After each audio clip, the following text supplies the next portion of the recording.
So in this video, we'll look at question 44 from the 2016 exam. So in this question, a ball is thrown into the air with an initial speed of 8 meters per second, and it reaches a certain height h when it has a speed of 2 meters per second, so it's slowed down a bit as it's thrown vertically upwards. Then it reaches the top of the trajectory and comes back.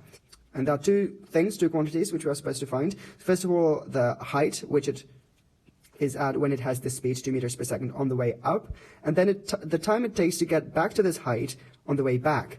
So the time of this whole trajectory from when it's released to when it reaches the height h.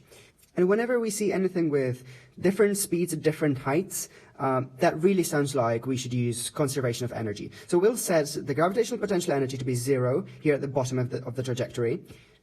And then the energy here at the bottom will be 0 from the gravitational potential energy plus the kinetic energy half mv squared.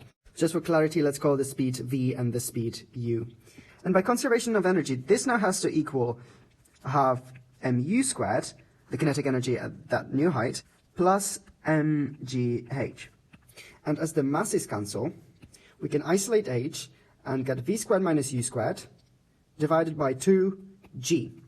And with the numbers, that's 8 squared, 64 minus 4, 60 divided by 20 is 3 meters.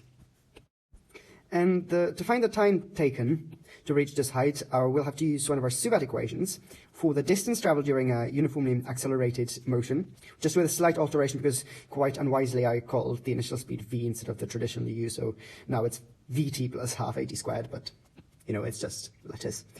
So our s in this case is 3 meters, the height, and that has to equal the initial speed 8 times t, like this, and acceleration is -10, so we're going to get -10 1/2 nt squared, which is a quadratic equation in t, like this.